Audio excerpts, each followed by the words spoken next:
سورة الطلاق۔ اعوذ باللہ من الشیطان الرجیم، بسم اللہ الرحمن الرحیم۔ طلاق کے متعلق بات چل رہی تھی۔ اس سے پہلے بیان ہوا کہ طلاق کے 3 طریقے ہیں اور پھر طلاق کی 3 قسمیں بیان ہوئیں۔ حدیث پاک میں فرمایا ابغض الحلال الی اللہ الطلاق، حلال چیزوں میں سب سے بری چیز اللہ کے نزدیک وہ طلاق ہے۔ طلاق دینا اللہ کے نزدیک یہ پسندیدہ عمل نہیں ہے، لیکن انتہائی مجبوری کی صورت میں اسے اختیار کرنے کی گنجائش بھی ہے، اور وہ بھی احسن طریقے سے طلاق دے یا حسن طریقے سے طلاق دے۔ اور اگر 3 طلاق اکٹھی دے دی یا جدا جدا کر کے دے دی تو تینوں طلاقیں ہر صورت میں واقع ہو جاتی ہیں۔ سورہ بقرہ آیت نمبر 229 میں فرمایا الطلاق مرتان فامساک بمعروف او تسریح باحسان، فرمایا طلاق 2 مرتبہ ہے، پھر اس کے بعد تمہاری مرضی ہے، اگر بیوی کو روکنا چاہو تو روک بھی سکتے ہو اچھے طریقے سے، اور اگر چھوڑنا چاہتے ہو تو تب بھی اچھے طریقے سے بیوی کو چھوڑو۔ 2 طلاقوں کے بعد اگلی آیت میں فرمایا فَإِن طَلَّقَهَا فَلَا تَحِلُّ لَهُ مِن بَعْدُ حَتَّى تَنكِحَ زَوْجًا غَيْرَهُ۔ 2 طلاقوں سے پہلے تو اختیار دے دیا کہ 2 طلاقیں دی تو پھر اختیار ہے، روکنا چاہتے ہو تو اچھے طریقے سے روک لو، چھوڑنا چاہتے ہو تو تب بھی۔ فَإِن طَلَّقَهَا، اب اگر ان 2 کے بعد پھر تیسری طلاق دے دی، قرآن کہتا ہے فَلَا تَحِلُّ لَهُ مِن بَعْدُ، اس کے بعد وہ عورت تمہارے لیے حلال نہیں ہے، حَتَّى تَنكِحَ زَوْجًا غَيْرَهُ، یہاں تک کہ وہ عورت کسی دوسرے مرد سے نکاح کر لے، پھر وہ طلاق دے اپنی مرضی سے اور پھر یہ پہلے شوہر کے پاس آ سکتی ہے، یعنی حلالہ جس کو کہتے ہیں۔ ابتدائی اسلام میں لوگ بغیر کسی تعداد اور گنتی کے طلاق دے دیا کرتے تھے، اور مرد جب اپنی بیوی کو طلاق دیتا، عدت مکمل ہونے کا وقت آتا تو وہ رجوع کر لیتا، پھر طلاق دے کر دوبارہ رجوع کرتا۔ اس سے عورت کو تکلیف دینا مقصود ہوتا تھا، جس پر قرآن کی سورہ بقرہ آیت نمبر 229 نازل ہوئی، اور اللہ کریم نے طلاقوں کی حد بیان کر دی۔ 2 کے بعد رجوع ہو سکتا ہے، تیسری کے بعد کوئی رجوع نہیں ہے۔ اب ان لوگ جو ان کی عادت تھی 100 طلاق دے دیتے، پھر رکھ لیتے، پھر کرتے، پھر رکھ لیتے، تو اس موقع پر قرآن کی یہ آیات نازل ہوئیں اور ایک حد بیان کر دی گئی۔ اور یاد رکھیں کہ 3 طلاقیں ایک ہی مجلس میں ایک ہی لفظ میں کہنے سے 3 طلاقیں 3 ہی ہوتی ہیں، اور 3 طلاق ایک نہیں ہوتی۔ ایک تو یہی سورہ بقرہ کی آیت نمبر 229 ہے، اور اسی طریقے سے احادیث مبارکہ سے بھی یہ بات ثابت ہے۔ اللہ کے نبی صلی اللہ علیہ وسلم کے زمانے کے اندر بھی 3 طلاقیں 3 ہی سمجھی جاتی تھیں۔ بخاری شریف کی روایت ہے، حضرت عائشہ صدیقہ رضی اللہ تعالی عنہا سے مروی ہے، وہ فرماتی ہیں کہ ایک آدمی نے اپنی بیوی کو طلق امرأتہ ثلاثا، اس نے اپنی بیوی کو 3 طلاقیں دے دی، اور اس عورت نے پھر اس کے بعد دوسری جگہ شادی کر لی، اس دوسرے مرد نے بھی اس عورت کو طلاق دے دی۔ پھر نبی پاک صلی اللہ علیہ وسلم سے پوچھا کہ آیا یہ عورت پہلے خامن پر اب حلال ہوگی یا نہیں؟ نبی پاک صلی اللہ علیہ وسلم نے ارشاد فرمایا لا حتی یذوقا وسیلتہا کما ذاک الاول، فرمایا نہیں اس وقت تک جب تک کہ پہلے خاوند کی طرح اس دوسرے کی بھی مٹھاس چکھ نہ لے، اس وقت تک یہ پہلے شوہر کے لیے حلال نہیں ہے۔ یعنی دوسرے مرد سے نکاح صرف ہوا اور اگر ہم بستری نہیں ہوئی تو وہ پہلے کے لیے حلال نہیں ہوتی۔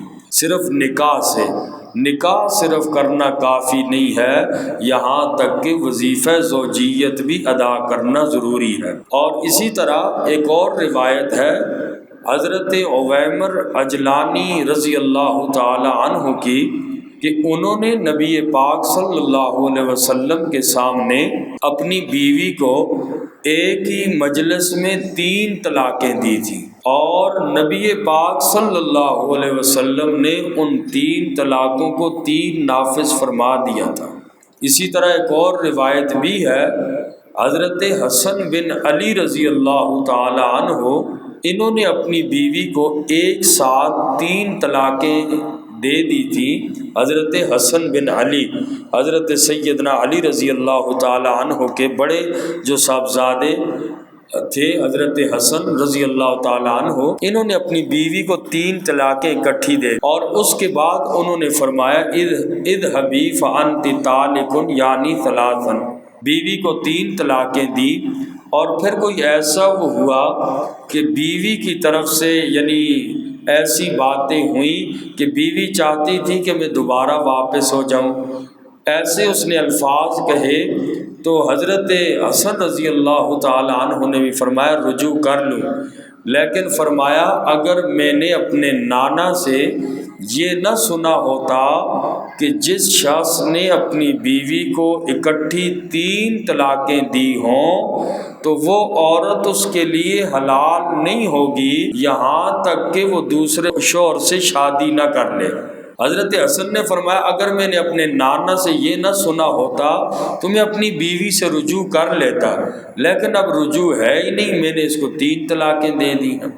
اور اسی طرح ابن ماجہ کی ایک روایت ہے حضرت عامر سے مروی ہے، حضرت شعبی بیان کرتے ہیں کہ میں نے فاطمہ بنت قیس سے ان کی طلاق کے بارے میں پوچھا تو انہوں نے فرمایا کہ میرے خاوند نے مجھے 3 طلاقیں دی تھیں اور وہ یمن گئے ہوئے تھے، تو رسول اللہ صلی اللہ علیہ وسلم نے ان 3 طلاقوں کو جائز قرار دیا۔ اسی طرح حضرت عبداللہ ابن عمر رضی اللہ تعالی عنہ نے فرمایا کہ جس آدمی نے اپنی بیوی کو 3 طلاقیں دی تو وہ واقع ہو جائیں گی، اور اس شخص نے اپنے رب کی نافرمانی کی ہے۔ گناہ کا کام ہے کہ ایک ہی لفظ میں یا ایک ہی مجلس میں 3 طلاقیں دے، لیکن واقع ہو جاتی ہیں۔ روافض اور داؤد ظاہری اور مرزائیوں کا یہ نظریہ ہے، وہ لوگ 3 طلاقوں کے منکر ہیں، اور ان کے ہاں 3 طلاق ایک مجلس میں 1 طلاق ہوتی ہے۔ اور رہی یہ بات کہ نبی پاک صلی اللہ علیہ وسلم کے زمانے میں 3 طلاق 1 شمار ہوتی تھی، لوگوں کے اندر یہ مشہور ہے۔ اب میں نے آپ کو 5 روایتیں عرض کی ہیں کہ یہ بھی اللہ کے نبی صلی اللہ علیہ وسلم کے زمانے میں 3 طلاقیں تھیں تو 3 ہی قرار دی جاتی تھیں۔ 1-2 روایتیں ہیں اور ان میں بھی ضعف ہے، اور ایک اثر ہے حضرت عبداللہ ابن عباس رضی اللہ تعالی عنہ کا۔ تو بہرحال 3 کو 3 ہی اللہ کے نبی کے زمانے میں بھی قرار دی جاتی تھی۔ بہرحال جن روایتوں میں اس کا تذکرہ ملتا ہے کہ 3 طلاق 1 شمار کی، تو ایک بات تو اس بارے میں یہ سمجھیں کہ نبی پاک صلی اللہ علیہ وسلم کے زمانے میں لوگوں کی دیانت کا معیار بلند تھا، دیانت دار تھے، سچے لوگ تھے۔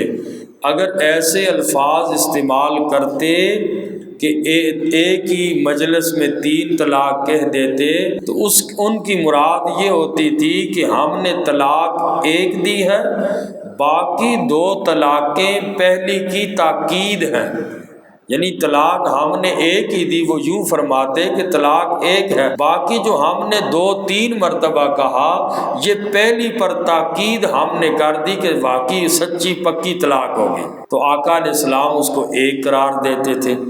نبی پاک صلی اللہ علیہ وسلم صاحب وحی تھے، کوئی آپ سے غلط بیانی نہیں کر سکتا تھا، اگر کرتا فوراً وحی نازل ہو جاتی اور اس کے بارے میں بتا دیا جاتا۔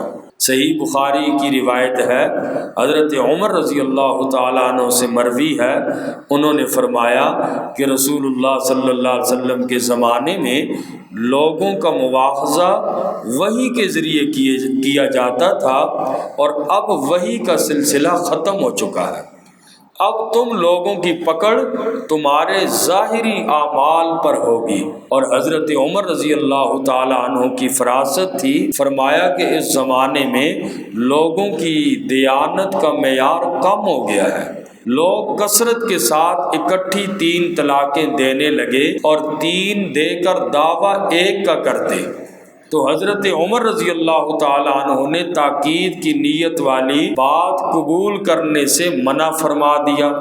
اس پر تمام صحابہ کا اجماع ہو گیا۔ تو جب حضرت عمر رضی اللہ تعالیٰ عنہ کے زمانے کا یہ حال تھا، اللہ کے نبی صلی اللہ علیہ وسلم کے زمانے سے اتنی دوری کی بات نہیں تھی، 2-3 سال 4 سال کا فاصلہ تھا، اس زمانے میں لوگوں کی دیانت کا یہ حال ہو چکا تھا۔ آج لوگوں کی دیانت کا کیا حال ہے، کون 3 دے کر کہے، کسی کو مسئلے کا ہی پتہ نہیں ہے، اور یہ ویسے بعد میں عیاشی کے لیے پھر ایسا کر لیتے ہیں کہ واپس پھر رکھ لیتے ہیں، اور کون 3 دے کر یہ کہے کہ میں نے تو ایک ہی، میری نیت ایک کی تھی اور باقی 2 سے میری نیت تاکید کی تھی۔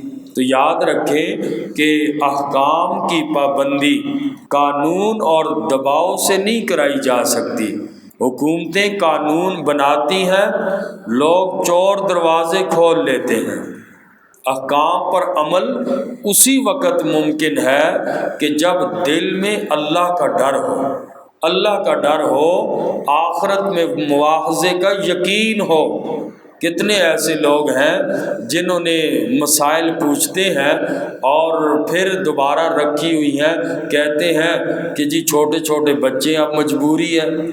تو اب اصل بات یہ اللہ کا ڈر، قانون کے سامنے یہ لوگ تعویلیں کر لیتے ہیں، اصل چیز اللہ کا ڈر ہے کہ اللہ کو بھی جواب دینا ہے۔ جب دل میں اللہ کا ڈر ہوگا، آخرت میں مواخذے کا یقین ہوگا۔ اس لیے احکام کی جتنی بھی آیات ہیں ان میں اللہ نے حکم جہاں بھی ذکر کیے، تقوی کا ذکر ضرور آتا ہے، اور پھر جن احکام کی تعمیل نفس پر شاق گزرتی ہے، مشکل کام ہے، جیسے طلاق ہو گئے اور اس کے متعلقات، ان میں تو اللہ نے بار بار تقوی کا ذکر کیا۔ سورہ طلاق یہ ابھی ہم جو شروع کریں گے، سورہ طلاق کے پہلے رکوع میں اللہ نے 5 دفعہ تقوی کا ذکر کیا، ایک رکوع میں 5 دفعہ ڈرو، تقوی کا ذکر، اللہ سے ڈرو، اللہ سے ڈرو۔ اور احکام پہ عمل چونکہ مشکل ہے، قانون حکومتیں نہیں کروا سکتی، جب تک بندے کے دل میں اپنا خوف، اللہ کا خوف نہ ہو تو کوئی بندہ ان احکامات پہ عمل نہیں کر سکتا، اپنی منمانیاں کرتا ہے۔ تو اصل چیز اللہ نے احکام کے بعد تقوی کا ذکر ہی اسی لیے کیا کہ اللہ کا ڈر پیدا کرو۔ جب اللہ کا ڈر پیدا ہوگا، آٹومیٹکلی آدمی سیدھے راستے پہ ہوتا ہے۔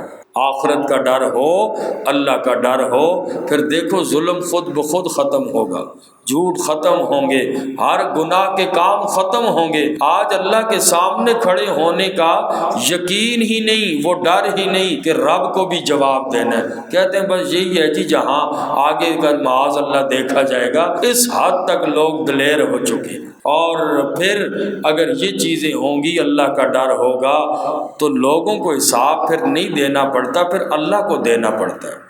تو اللہ سے بچ کوئی نہیں سکتا، یہ یقین آ جائے۔ اس لیے اللہ نے ہر احکامات کے بعد تقوی کا ذکر کیا، ڈر کا ذکر کیا کہ لوگوں اللہ سے ڈرو، اللہ سے ڈرو اور اللہ کی نافرمانی نہ کرو، ان احکامات پہ عمل کرو۔ تلک حدود اللہ، یہ اللہ کی حدیں ہیں، رب کی حدوں کو کراس نہ کرو۔ اللہ عمل کی توفیق نصیب